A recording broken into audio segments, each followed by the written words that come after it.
fed up being told my kids will be thick and fat. Both of my kids are now at grammar school, and so far, not fat. I never had a drop of breast milk due to my mother's problems. My IQ has twice been shown to be 162, and I have 6 languages. What does that prove? And now let's head over to what we like to call the apropos of nothing corner, and let's just sit there with our heads in our hands. In 2011, I experienced a... I also wrote to my local environmental health department, my MP and the local council. Thank you. The Andy Swiss PM London Olympic Desk of Sport highlight of the night's been a nightly PM highlight, recalling as it does the first anniversary of the Andy Swiss London Olympic Desk of Sport appealing on PM. Its sheer quality hasn't been lost on listeners. This is Barbara Zielinska's reaction to hearing Charlotte Green on the Andy Swiss PM London Olympic Desk of Sport anniversary highlight of the night.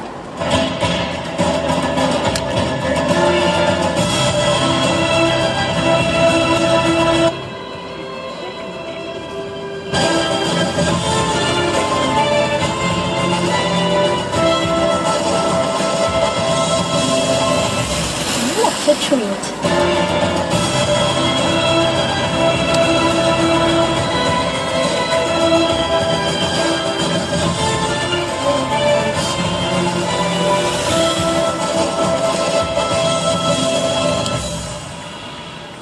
That was Barbara Zielinska's reaction to hearing Charlotte Green on the Andy Swiss PM London Olympic Desk of Sport anniversary highlight of the night.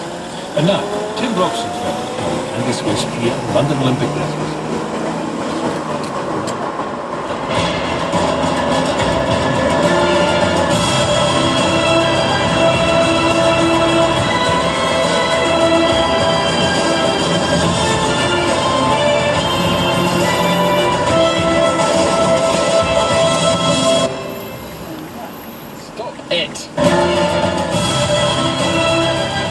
That was Tim Robson's verdict on the Andy Swiss PM London Olympic Desk of Sport anniversary highlight of the night, all on Monday. Before Monday, lots of weather. My cup overflowing. Yes, there will be a fair bit of weather over the next few days, Eddie. Sunshine and showers in broad terms, but the devil will be the detail.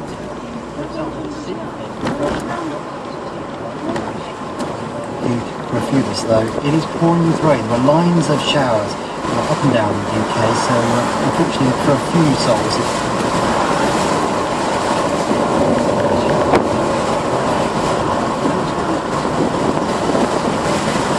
and some more persistent rain turning up across the northwest of Scotland, where it is particularly windy. It will be a breezy night nationwide.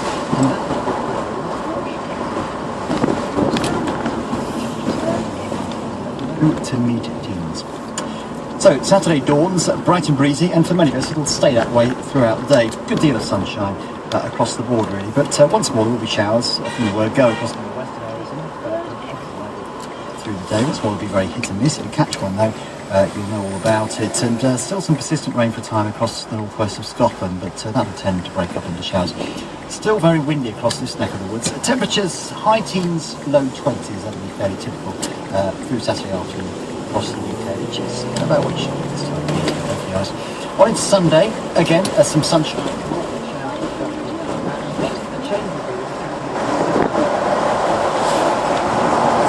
Pushing up here. A sign of things to come, because frankly, Monday looks like a little wash out. No sign in terms of what's in sunny weather or July. John, thank you very much for that, John Hammond. And now, because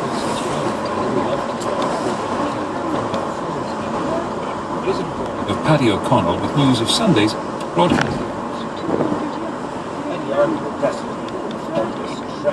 People what they think of Lord Howe's remarks about the northeast was in the northwest. Also, we'll ask Henry Blofeld and Eddie the Eagle if the British and the English in particular are ready for all that sporting success they've been having. And on the papers, Colonel Tim Collins, Sue McGregor, and the historian Juliet Gardner. Sunday morning at 9. For one of us on PM. Have a good weekend. We'll see you on Monday at 5.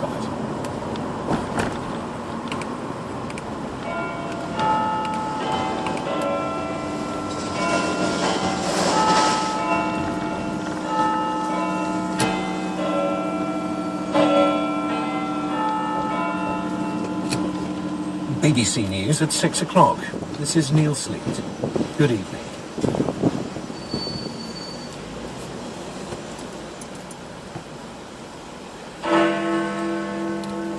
The mother and stepfather of Daniel Pelker have been jailed for a minimum of 30 years for his murder.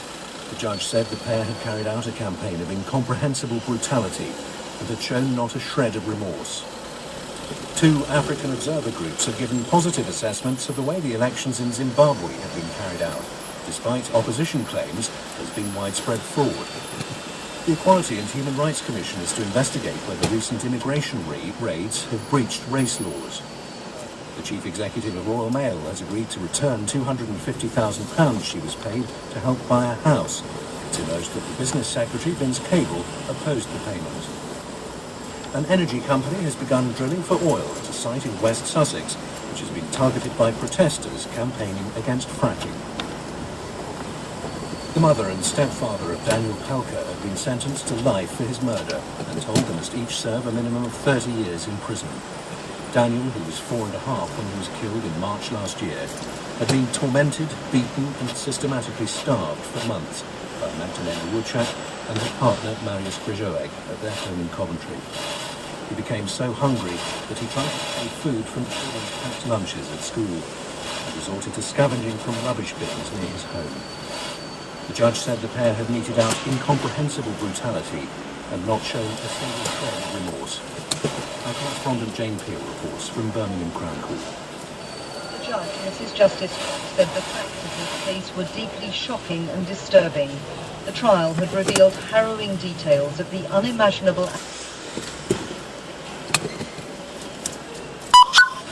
torment and despair he must have suffered at the hands of his mother and her partner. The judge said the scale of the 4-year-old boy's suffering was truly horrific. Over a period of some 6 months, Magdalena Woodchak and Mariusz Krzyżołek beat Daniel, locked him up, poured salt into his mouth to make him vomit, until he was unconscious. Mrs. Justice Cox said before the fatal blows to the head that killed him, Daniel had been systematically starved, so much so that his bones had stopped growing. He was literally wasting away. He had to scavenge for food, and when he died, his appearance was likened to a victim of a concentration camp. Sentencing the 2 murderers to life, Mrs. Justice Cox said the case was so serious they should serve a minimum of 30 years in prison, a term welcomed by the Which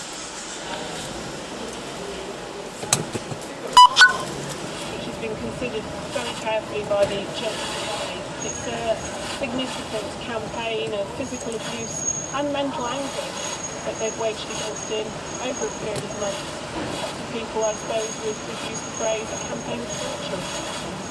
The judge said Woodchak and Krzyżołek had shown no signs of genuine remorse at any stage. Neither of them gave any reaction to the sentence and remained impassive as they were led from the dock.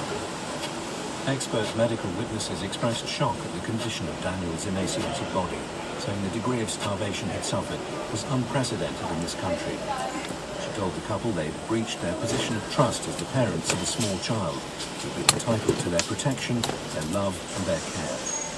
Our correspondent Ben Ando has been speaking to people who knew the family in Coventry. Magdalena Woodchak came to Britain from Poland in 2006 with her new boyfriend Eric Pelker, who was already living and working in Coventry. Their son, Daniel, was born 2 years later. The couple moved around frequently, largely because of poor demands for a bigger house.